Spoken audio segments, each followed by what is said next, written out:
play it any louder, then it's getting shut down.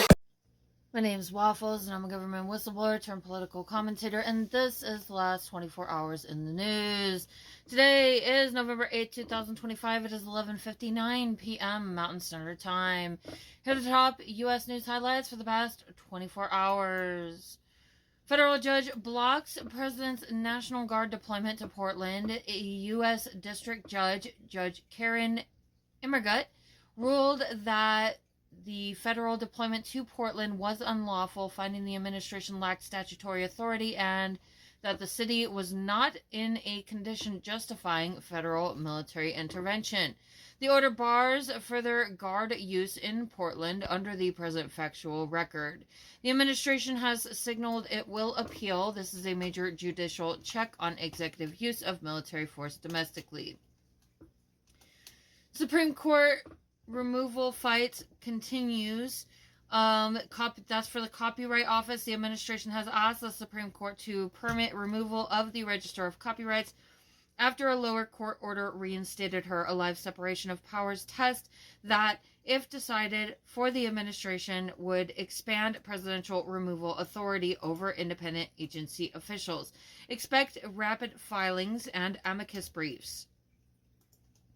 SNAP litigation, judges order full payments, administration appeals, seeks block. A federal judge ordered full November SNAP benefits. The administration immediately filed appeals and motions seeking to block or stay the order while arguing funding decisions rest with Congress. The litigation is a live accountability and humanitarian issue facing roughly 42 million recipients. Nationwide, National Guard Quick Reaction Program operationalized domestic crowd control emphasis. Pentagon memos have directed states and territories to establish quick reaction guard units trained and provisioned for civil disturbance and crowd control missions. Plans call for hundreds per state and a nationwide capability by early 2026. Civil liberties groups, some governors, and veterans organizations warn this institutionalizes federal rapid response capacity and risks militarizing responses to protests and dissent. This is an operational shift with direct civil liberties implications. Judicial limits are an active constraint. Courts are actively restraining deployments in some jurisdictions. A Portland ruling above is the most significant example, demonstrating litigation remains the principal check on federalized domestic force. Watch for rapid appeals and emergency stay. Administration threats and coercive messaging towards civilians and politicians. The administration has publicly tied service disbursements, SNAP, to the funding standoff and used personnel authority as leverage in ways judges and advocates describe as coercive. These tactics are being litigated as unlawful or harmful. They have immediate human security consequences. Potential institutional erosion if removal authority expands. The SCOTUS removal test in the Copyright Office is not an isolated personnel fight. A ruling for the administration could weaken statutory guardrails protecting independent enforcement and rulemaking, permitting greater politicization of agencies that protect public safety and consumer welfare. Centralizing domestic security capacity. The Guard Quick Reaction Program centralizes surge capacity at the federal level, reducing local and state autonomy and raising urgent oversight questions. Rules of engagement, detainee handling, medical and forensic reporting. These operational shifts create direct risk to protesters, bystanders, and municipal governance. Service delivery erosion from funding fights. Court ordered SNAP payments and the administration's tactical use of benefit timing demonstrate how funding standoffs can immediately degrade public welfare, food security, school nutrition, and hospital reimbursement flows. This is a near-term measurable harm vector. Food security pressure, SNAP immediate. SNAP litigation and partial payment proposals are producing spikes in demand at food banks and urgent local relief drives. If court orders are delayed or implementation slows, millions face immediate hardship. State notices and food bank logs will be primary sources of impact verification.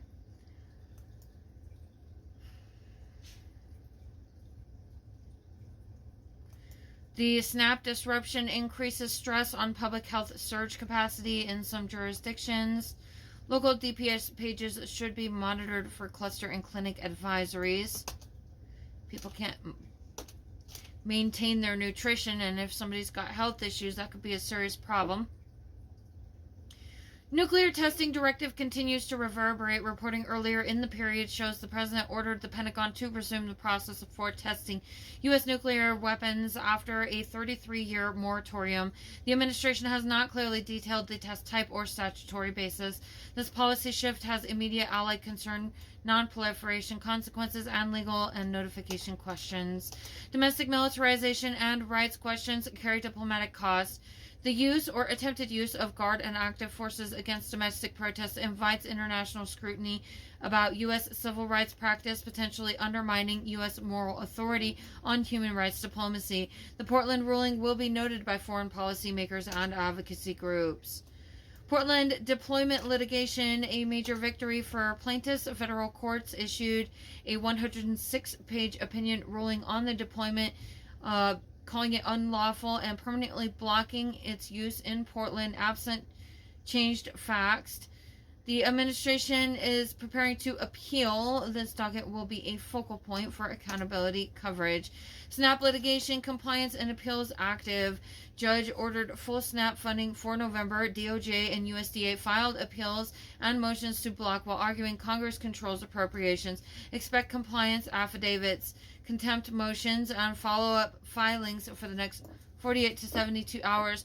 Okay, well, if Congress controls appropriations and Trump is doing all this shit with the tariffs, if they're going to make this argument, then maybe somebody should step in on Trump's fucking tariffs in regards to his failure to go through Congress.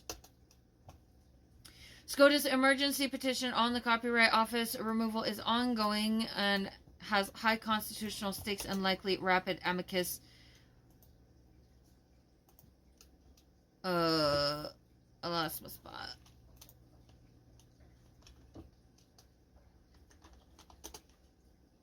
Amicus briefs.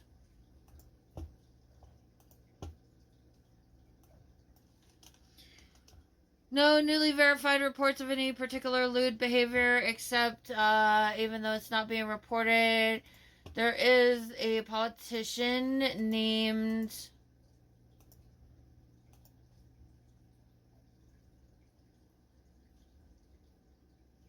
I just made a video about the asshole.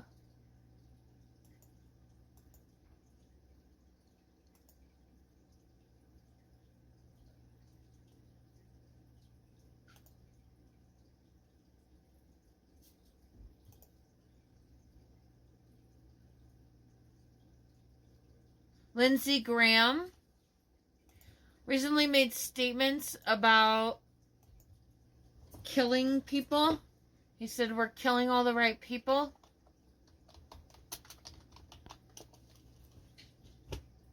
He is a Republican. His age is 70.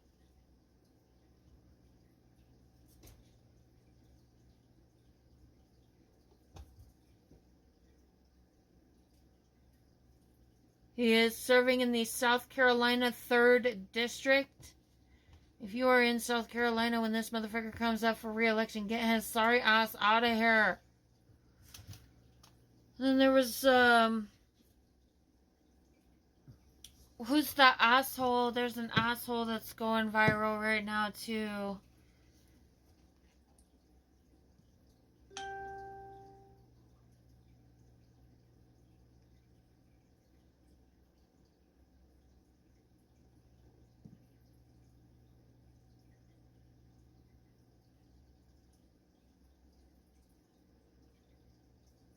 This asshole.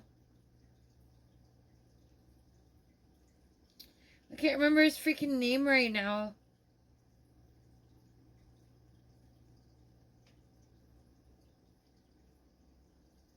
It starts with a B.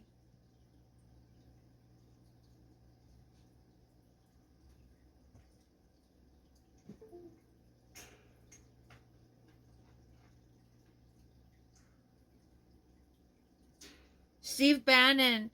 This asshole.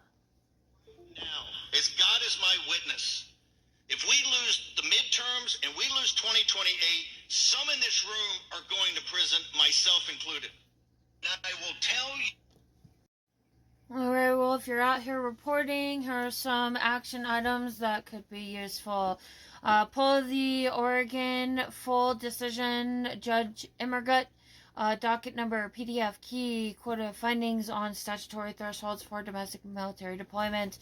Pull the Rhode Island SNAP order and all subsequent USDA DOJ filings, appeal and stay motions, verify deadlines, compliance affidavits, and state notices.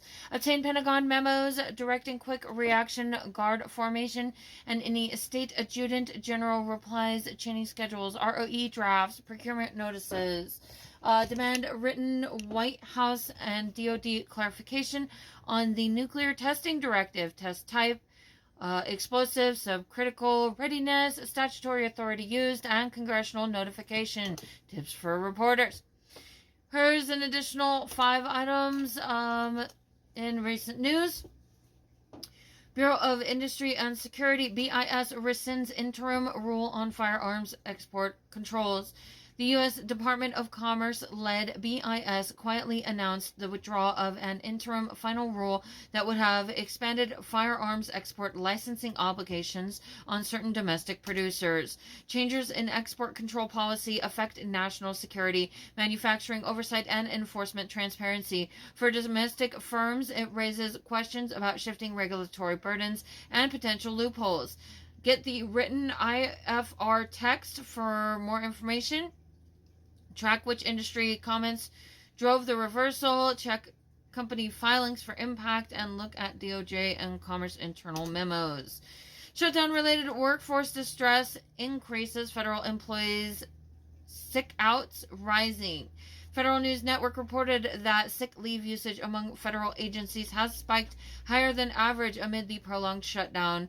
Internal union briefings flag increasing absenteeism and morale concerns. Workforce capacity in critical federal functions, benefits, regulatory oversight, and inspections may now be impaired, a public safety risk and governance vulnerability. For the reporter's angle, if you would like to go further into this, to report on it, pull union communications, obtain internal absenteeism data by agency, investigate which services are most impacted, and match to citizen impact stories. Fast Track Internal Policy Memo introduces a new loyalty question for the federal hiring process. So they're getting rid of everybody and then they're going to replace them with loyalists. Is that what's going on now? Y'all, if you work for our federal agencies and you wind up leaving during this time and a bunch of loyalists move in, please do us all a favor and blow out the whistle and tell everybody what the fuck happened while you were working there. Please. According to the EPI's Federal Policy Watch, the administration is circulating internal memos proposing that new federal job applications include a loyalty and mission alignment questionnaire for applicants, merging political and ideological criteria with hiring. This raises civil rights and due process concerns regarding federal employment neutrality, potentially affecting workforce composition and public service independence. Obtain the memo, see which agencies are piloting it, check legal basis, interview affected applicants, track whistleblower complaints if you would like to expand on this issue. Flight operation disruption threat as Federal Aviation Administration FAA signals a potential 20% cuts amid staffing and shutdown stress.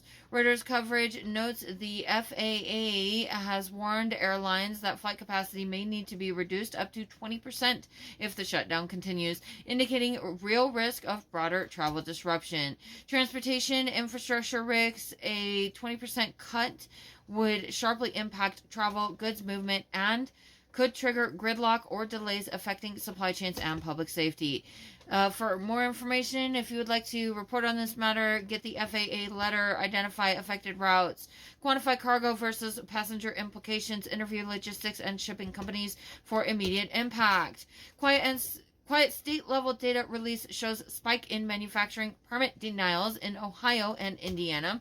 What happened in these state records posted this week? Ohio's Department of Commerce posted a 13% year-over-year increase in manufacturing environmental permit denials, November 7th release, potentially signaling regulatory deterrence or declining investment. Indiana showed a roughly 9% increase in permit denials for industrial sites in the same week. Manufacturing investment trends are an early lead indicator of trade and industrial health and local employment risk.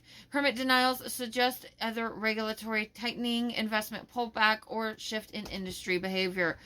For more information, if you would like to report on this issue, obtain the permit denial databases, review major companies cited, link to local economic development boards, track whether investment is shifting regionally or overseas. And here are the latest U.S. trade and economic highlights for the past 24 hours. The U.S. dollar weakened against major peers, including the euro and Swiss franc, amid the ongoing government shutdown and uncertainty about the Federal Reserve's next interest rate move. Treasury yields dipped slightly. A poll indicated that 47% of Americans consider the large U.S. trade deficit to be an economic emergency. The U.S. is actively negotiating a new trade deal. The Office of the United States Trade Representative, USTR, said trade talks are underway with Switzerland and discussions continue with Mexico. Private sector data indicated some resilience in U.S. markets and sentiment, though official data remains delayed because of the shutdown. Analysts flagged the upcoming U.S. Consumer Price Index, CPI, release, which is due November 13th, as a potential market and interest rate game changer. And remember, kids, the stock market is not the economy. Just because the S&P 500 or Dow Jones might be performing does not mean that wages are growing, jobs are secure, inflation is under control, or that people are thriving.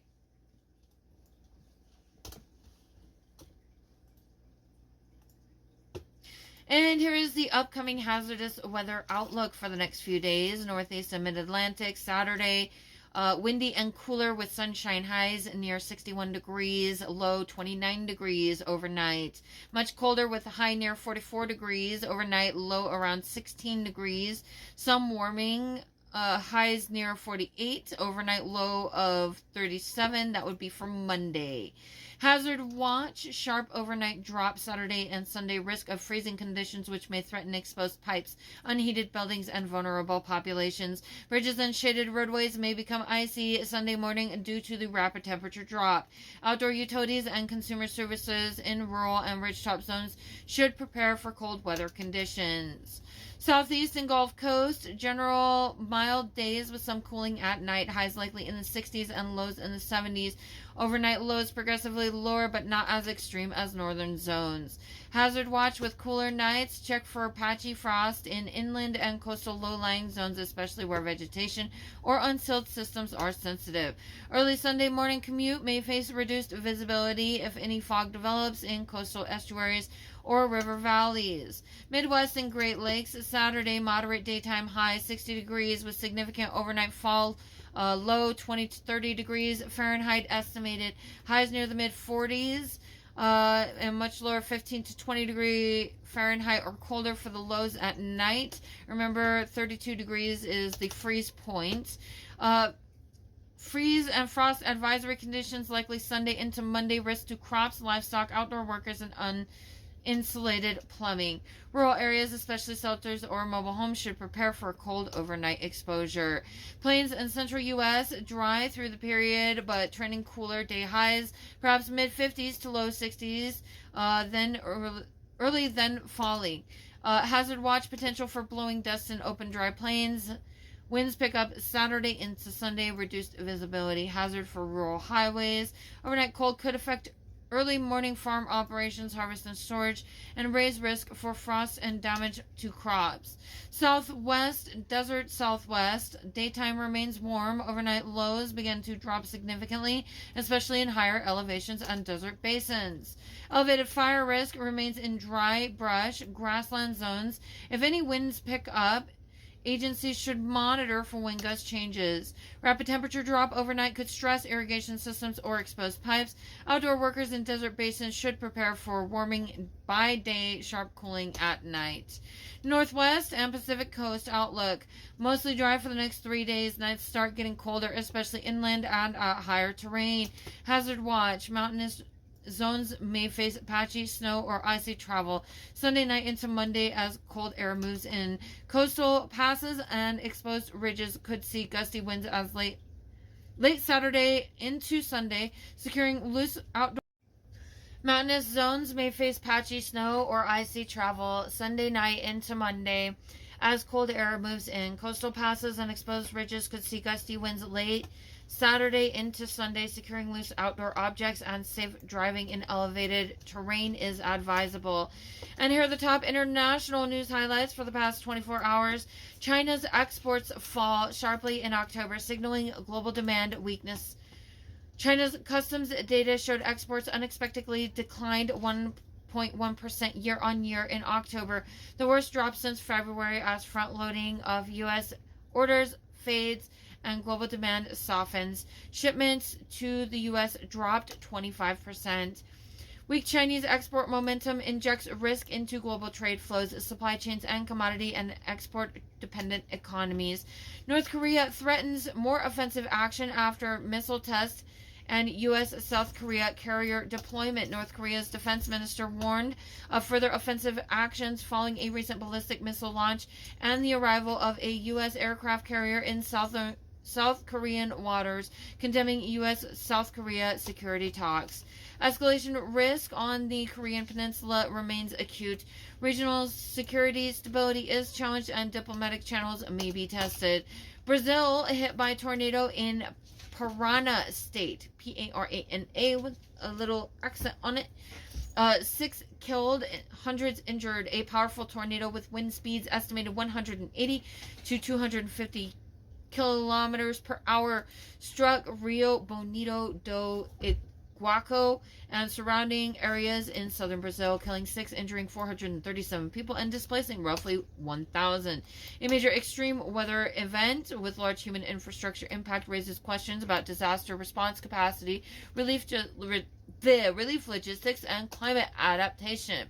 Sergei Lavrov, Russia moving ahead on Vladimir Putin's order to prepare for a possible nuclear test. Russia's foreign minister said implementation work is underway on President Putin's directive to prepare proposals for a possible nuclear weapons test, citing U.S. announcement as a catalyst.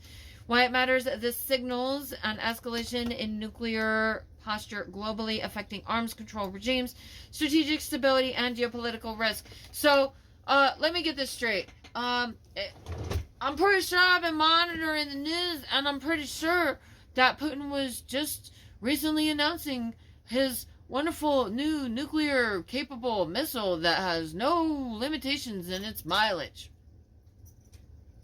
And then Trump announced that he's going to do nuclear weapons testing. And then Putin's like, well, I'm going to do nuclear weapons testing because you're going to do nuclear weapons testing. First of all, who started it? Second of all, is Donald Trump aiding Putin by giving him an excuse? And is that what this is? Is that the goal of it? Because I just think they're butt buddies and everything that they do is for that purpose. I just see it that way. That's my own personal perspective on the bullshit that I've been witnessing. Indonesia police find potential explosive powder in mosque blast investigation. Indonesian authorities discovered explosive powder in connection with a recent mosque blast investigation, elevating concerns over extremist attack planning and domestic security in the region. Although a regional story, it underscores growing risk of extremist violence and the need to monitor security and counter-terror operations in Southeast Asia. China suspends export control ban on gallium, germanium, antimony, and super-hard materials to the U.S. China's Commerce Ministry said it is lifting its previous ban on exports of certain dual-use materials, gallium, germanium, antimony, and graphite, to the U.S., effective immediately until November 27th, 2026, so the end of the month. These materials are critical semiconductors and are also critical. They're critical for semiconductors and defense. The suspension changes supply chain and technology risk dynamics between the U.S. and China. So, Donald Trump's trade war with his dumbass tariffs has created a situation where not only has he pissed off the world while violent statements are being made, violent threats, but China's pulling supply on materials that would be needed for the United States to defend itself if it were attacked. So he's just... Why? What is the point in this? Is there a reason? If there is a reason, the reason to me looks like aiding a foreign adversary. But other than that, absolutely ridiculous. Ridiculous. Like, if he's working on behalf of the United States and in the interest of the United States, doing all this harm to the United States,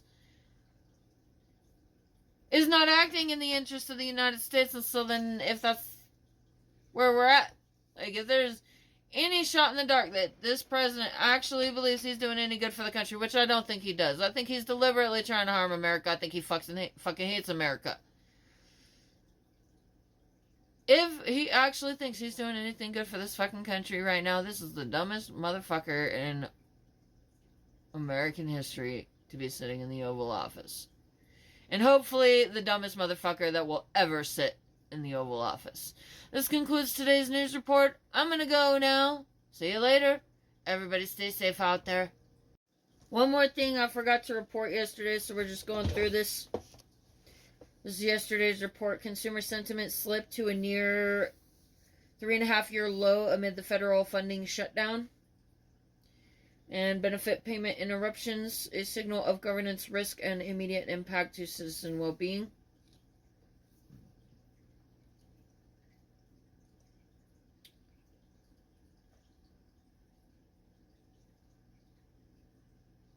Household sentiment has weakened significantly, suggesting consumers may pull back spending, likely to affect retail services and import flows.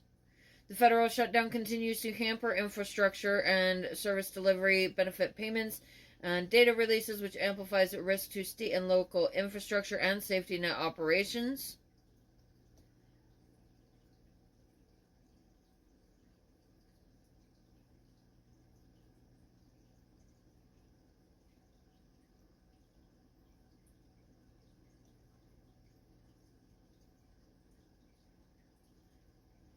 Partial restoration of SNAP food aid payments and legal appeal by the administration.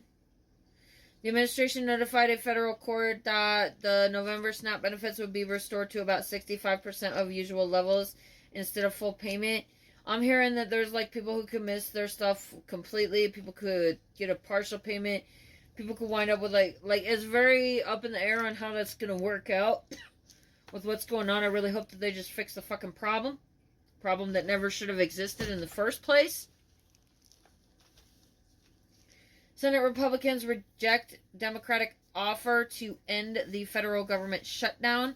Senate Republicans rebuffed a proposal from Senate Democrats to reopen the government in exchange for a 1-year extension of healthcare tax credits, extending the shutdown into its 30th day. The prolonged shutdown has cascading welfare and infrastructure risks. Benefits, agencies, and data releases also raises questions of governance and accountability for citizen impact. New legislation introduced to repeal the WISER model in Medicare, targeting administrative automation of prior authorization. Members of Congress introduced the Seniors Deserve Smarter Care Act to repeal the CMS WISER model, which would outsource prior authorization to private AI-driven contractors in 6 states starting January 2026. I personally don't feel comfortable with private contractors, private AI contractors, having my HIPAA information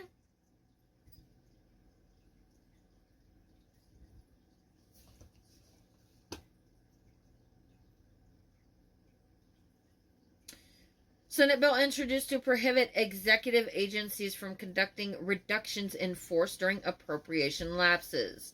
A bill, SB 3141, was introduced on November 6 to disallow federal agency-wide layoffs or workforce reductions during periods of appropriations lapse, e.g. shutdowns, without new authorization.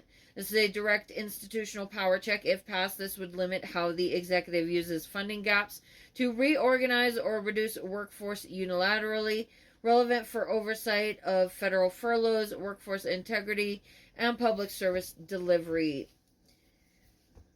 If you'd like to report on this issue, identify which agencies plan reductions. If this is something that you would like to report on, identify which agencies plan reductions this shutdown. Map which employees will be impacted. Request internal memos planning workforce changes during funding lapses. Local small county felony court dispositions signal municipal justice backlog.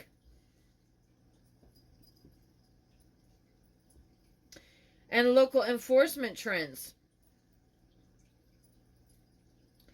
Recent public court record from Ector County, Texas, disclosed multiple felony dispositions assaulting a police officer, for example. These appear to be part of a broader local pattern of elevated serious offense filings. While low in national profile, these records can signal enforcement changes, policing policy shifts at the local level, or the downstream effect of broader federal policy, like guard deployments and local militarization, on everyday crime. Compare this county's data to prior years and ask the sheriff's office for trends linked to state funding or policy changes in incarceration if you would like to report on this matter.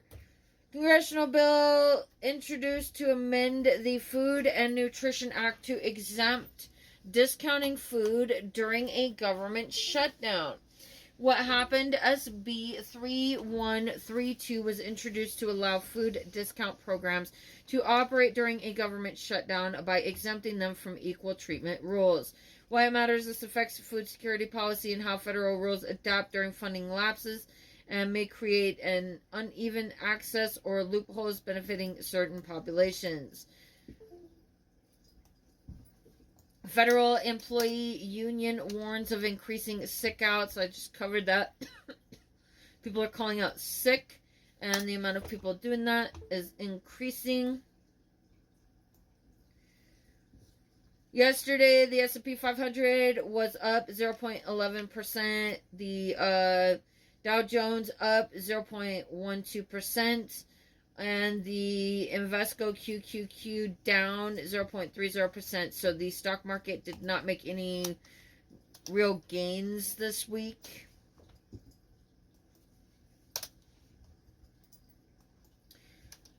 U.S. dollar ended the week lower against major currencies.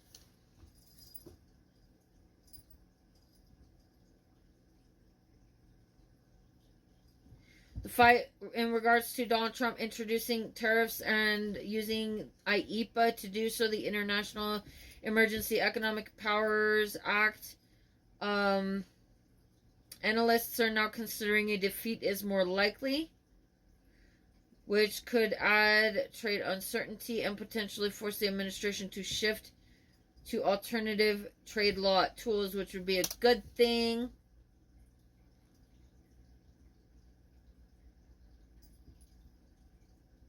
The services sector in the U.S. hit an 8-month high in activity in October, but employment in that sector remains weak.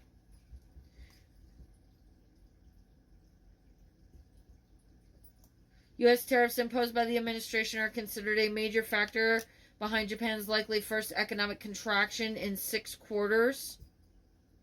So the whole world's been trying to recover from the Russian virus, COVID-19 or whatever the hell, the Trump virus.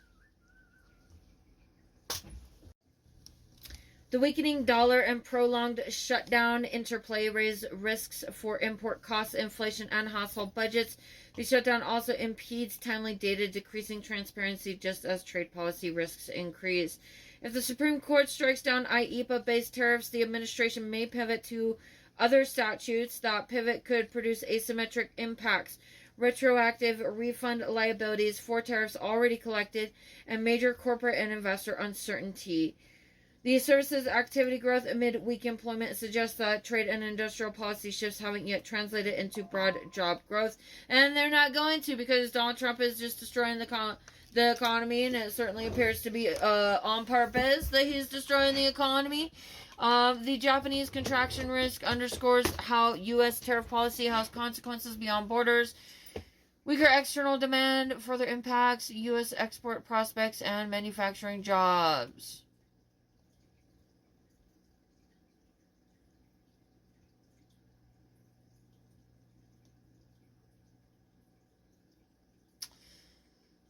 Export data releases and trade deficit updates status still delayed. The Bureau of Economic Analysis, BEA, and Census Bureau have not resumed full trade data releases due to the ongoing shutdown. Donald Trump is preventing economic data from being released. And there was a whistleblower who recently came out and made some statements that somebody was telling him that Donald Trump was like threatening to draw this all the way out until January. Yeah, no, if he's saying that he controls the situation and if he's making threats, I got these idiots in my comments that are like, Donald Trump ain't got nothing to do with it. He's barking orders. He's filing appeals. He's literally trying to control the shutdown and keep the government shut down, dumbass. Pay attention. The October trade deficit report, normally due this week, remains suspended. I do not understand how anybody, if they're in the United States, could be retarded enough to be supporting this motherfucker. I really don't. Like, you gotta be incredibly fucking stupid. Like, what percentage of the population has mental disabilities?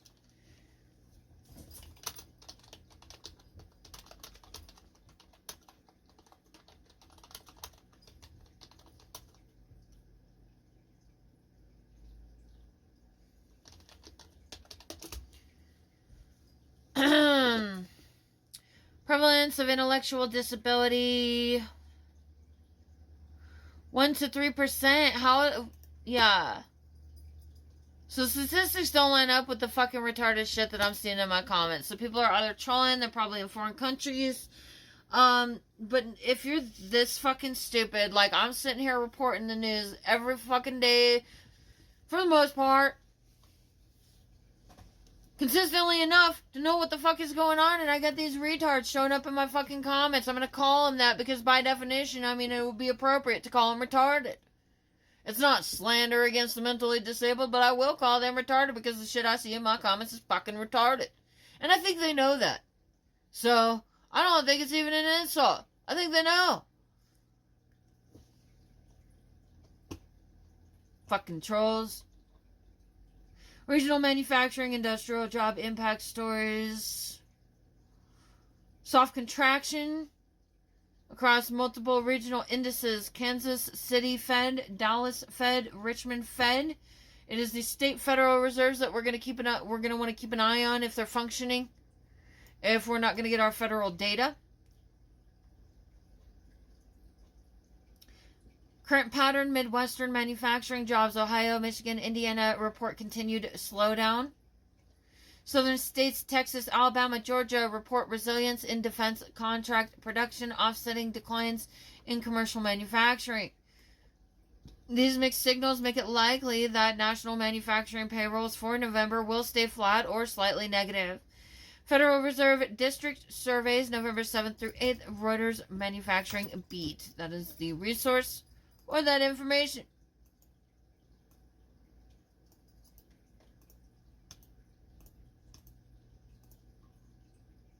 Consumer spending and retail imports and data post-shutdown delay. The Census Bureau retail sales feed remains frozen and no consumer spending data have been released since late September. Private proxies, MasterCard, Spending Pulse, and Bank of America card data trackers both show flat nominal spending in early November.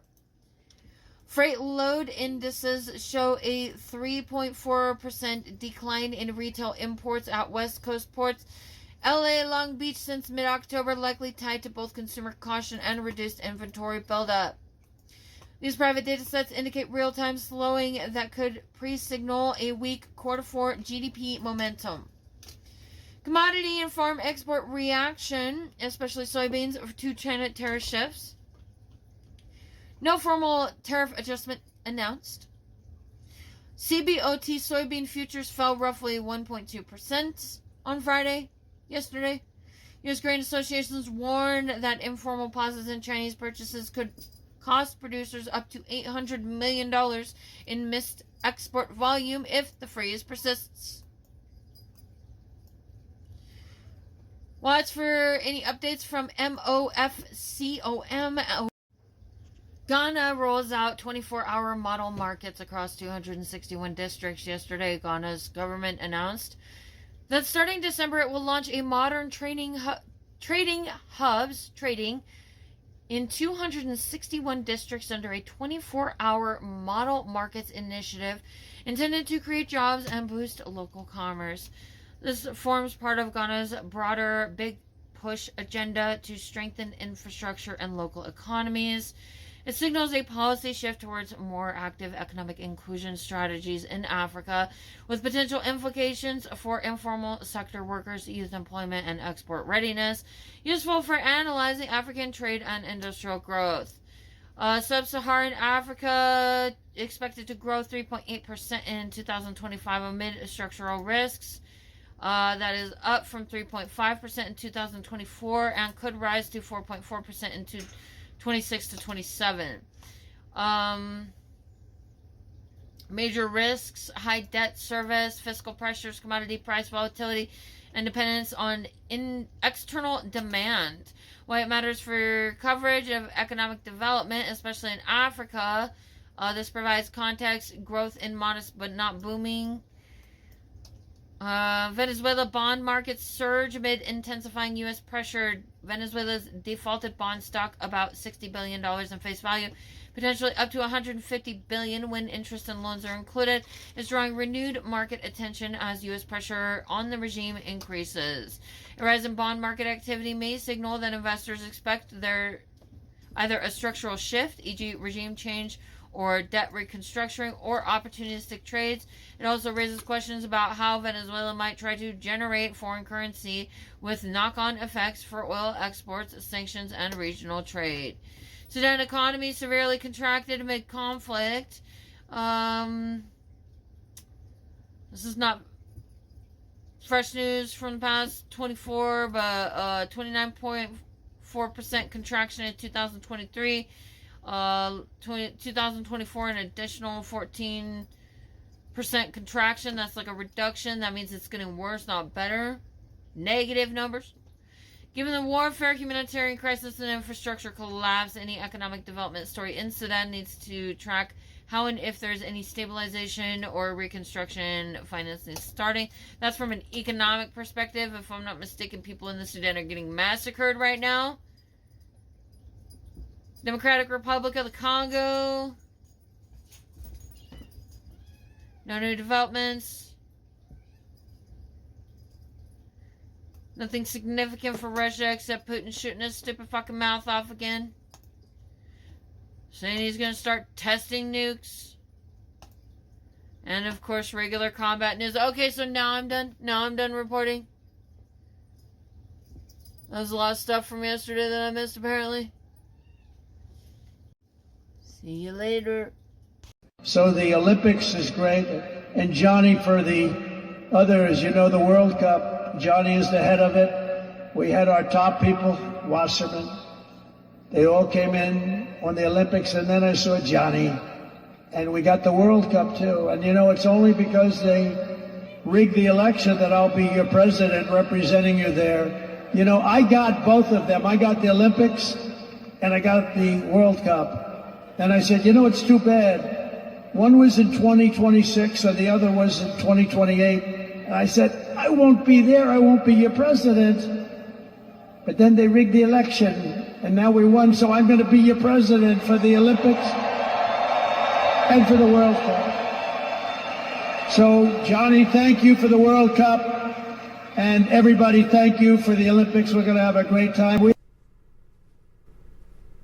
Hey guys. don't forget to like, share, subscribe, and comment on my videos. And also, don't forget to check out my shop where you can get this awesome Real Patriots Punch Nazis t-shirt. America, fuck yeah! And if you go to the link tree in my bio on most platforms, it's got links to everything, all of my stuff. You can find my shop there. I'm on eBay. You can also get this cool Exterminate MAGA sticker, cause MAGA's fucking cockroaches. And fuck MAGA, abolish MAGA, fuck you MAGA.